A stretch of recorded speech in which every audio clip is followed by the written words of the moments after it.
Hey, this is Mary Egbert from Kamaj Fiber Arts and the School of Kamaj Fiber Art. And I have the privilege of testing the auto wind flyer for my Kromski Sonata. This thing is really beautiful. This is the bulky. I already did a video on the standard, so if you want to see how the standard works, it works about the same way, but you'll see I fill it up and then I apply it.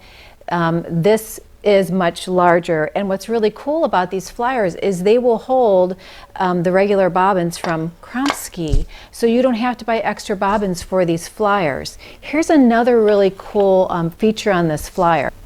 You can see there's a little toggle switch here, and you just flick it on, and can you see this little yarn guide moving back and forth?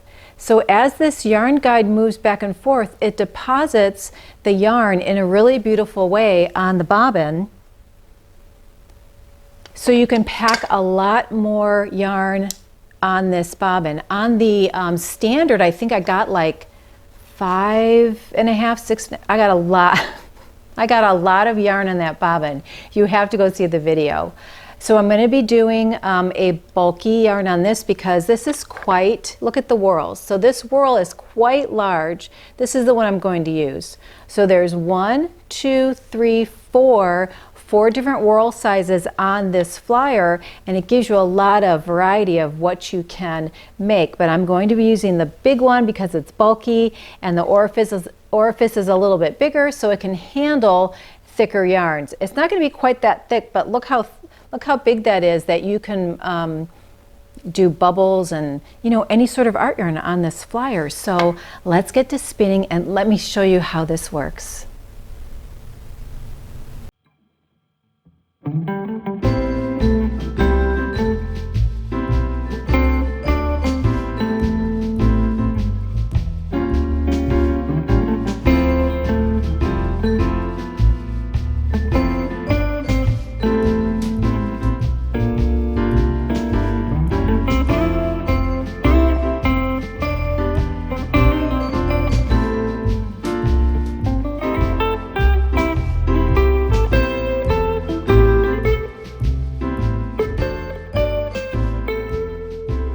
Okay, this bobbin is almost full, and I thought I would just come back and talk to you for a while I was spinning it.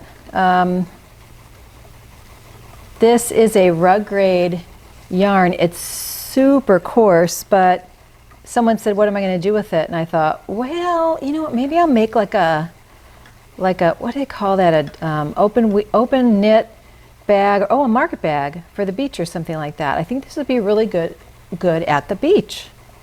I think it'd be great. Take a beating with all this stuff.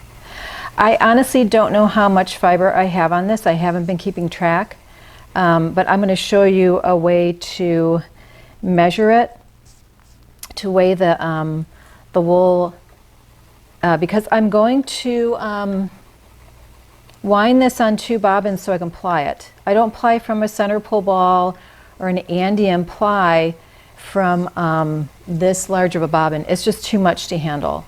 So I will split it up into 2 bobbins. I don't know if I'll get all this yarn plied on a single bulky bobbin, and the reason is when you make a 2-ply, you know, you have air in between, you're kind of fluffing it up a little bit more.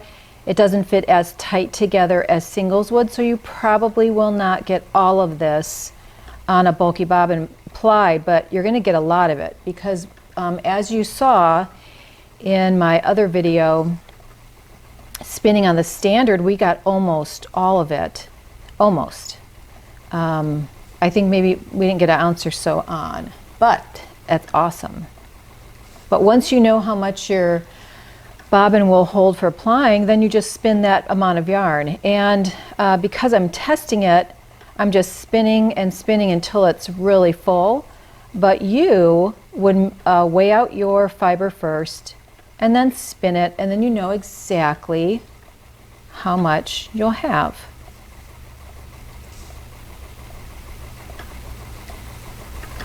I'm spinning on the really big whorl. If you can see, I'm spinning on this one. I don't know the ratio. We could figure it out though. You know what, let's go ahead and do that. Let's figure out the ratio of this big one. Okay, and I'll tell you how to figure out the ratio. So you want to find the middle of your wheel, and you want to mark the middle with some tape or maybe a yarn. So what I'll do is I will tie a piece of yarn around this little peg here. Okay, so for every one time this big drive wheel goes around, we count how many times this goes around when it's on this whirl, and that will tell you how many twists are going into your yarn. Okay, so we're going to watch this go around. And you know what? This will be, let's see, this will be our marker, the one this side with the flyer hooks. So we have 1, 2, 3, 4, 5. Okay, so I came back to the middle, and this went around 5 times, so it's 5 to 1. So that means every time this large drive wheel goes around, this flyer goes around 5 times. It's a slow whirl. That's all you need to know. It's for your bulkier flyers or your bulkier yarns. You want to use a slower whorl size or a larger in diameter whorl. So that's what I'm using. It's all about fundamentals, and once you know the fundamentals, then you know so much. Okay, so anyway, this is holding a lot. Oh my gosh, I still have so much to go. Can you see how much space I have here? Oh my goodness, this is taking a while. That's what I wanted to do the bulky, because if I did a really thin yarn, it would take me days and days and days to fill this up. And I wanted to fill this up pretty quickly so we can test it and show you guys what it looks like. Okay, tell you what, let me finish this and then I'll come back, because I think this is going to take a little while. Okay, I think this is pretty full, man. So full. Oh my goodness. All right, and then I just take it off like the regular Kromski flyer, and I just take this off. Oh my gosh. Get right up to the edge, honey, right up to the edge. But look how beautiful and even that is. And that's why they call it the level winder and the auto winder. And you know what's really cool about this is you don't have to spin, spin, spin, stop, move a hook or move a loop. You just keep spinning and spinning. And if you can't afford an electric spinner, this is the next best thing, a powered flyer. That's for sure. Oh my gosh. This is gonna weigh so much. Okay, so let me show you how to weigh a bobbin to see how much you got on it. I'll be right back. This is Mary from Kamaj Fiber Arts, and I'm going to show you how to weigh the fiber on a bobbin that you spun and did not pre-weigh it. And it's really, really easy. Okay, this is how we're going to weigh it. So first of all, I need a bobbin exactly like this one, so I could weigh it out first. And this is a bobbin just like that one, so I'm going to turn on my scale, and then I'm going to put in the empty bobbin.